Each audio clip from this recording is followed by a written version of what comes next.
తిరుమల లడ్డు ప్రసాదం తయారీలో వాడిన నెయ్యి కల్తీ జరిగిందనే విషయంలో ఏ1 నిందితుడు ఎవరు? ఆ ఏ1 నిందితుడిని తెరపైకి తీసుకురావడానికి సిబిఐ సారథ్యంలో ఏర్పాటు చేసిన సిట్ దర్యాప్తు ముమ్మరం చేసింది.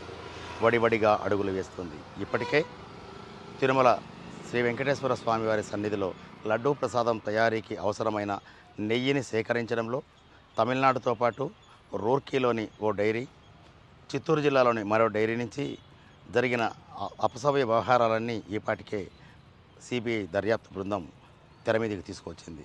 అందులో భాగంగా 3 డైరీల నుంచి 4 డైరెక్టర్లను ఈపాటికే అదుపులోకి తీసుకునింది.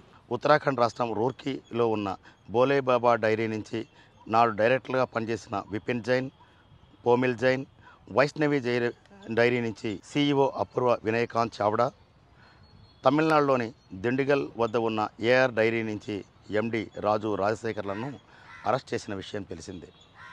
వీరిని అదే రోజు అంటే 4 రోజుల కిందట రిమాండ్కు పంపించారు.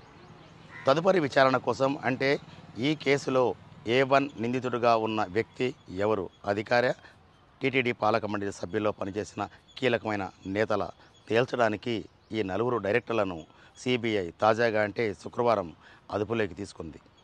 కోర్టులో పిటిషన్ దాఖలు చేయడం ద్వారా వారిని కస్టడీలోకి తీసుకొని శుక్రవారం ఉదయం తిరుపతి రామ్ నారాయణ్ రుయా హాస్పిటల్లో చికిత్సల అనంతరం అలిపిరి సమీపంలోని ఎస్విబిసి పాత కార్యాలయంలో సిట్ తాత్కాలిక కార్యాలయాన్ని ఏర్పాటు చేశారు.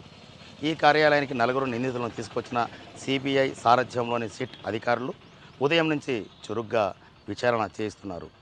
సిబిఐ అధికారులు, సిట్లోని రాష్ట్ర పోలీసు అధికారులు వారిని తీవ్రంగా విచారణ చేస్తున్నారు. ఇది 4-5 రోజుల పాటు కొనసాగే అవకాశం ఉంది.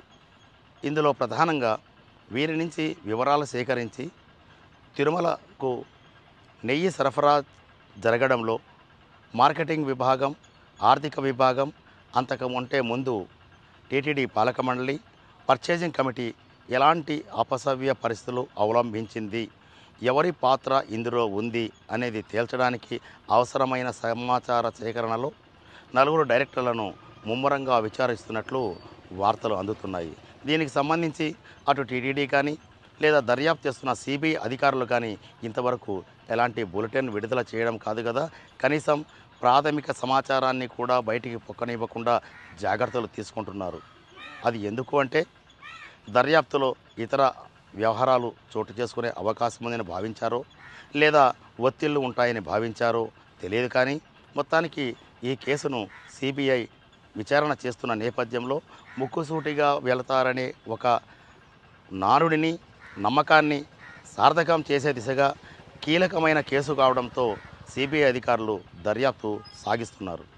ఈ 4 డైరెక్టర్లను విచారణ పూర్తయిన తర్వాత తిరుమలకు నెయ్యి సరఫరాలో జరిగిన లోటుపాట్లు, ఆర్థిక లావాదేవీలు, వ్యక్తుల పాత్ర, అధికారుల పాత్ర వంటి వ్యవహారాలను వెలుగులోకి తీసుకువచ్చి ఈ కేసును ఫిబ్రవరి నెలాఖరులోపు దర్యాప్తు పూర్తి చేసి అసలు నిందితులను తెర ముందుకు తీసుకువచ్చే అవకాశం ఉన్నట్లు భావిస్తున్నారు. వీడియో జర్నలిస్ట్ దినేష్ కునకలతో SSV Bhaskar Rao, federal correspondent, Tirupati.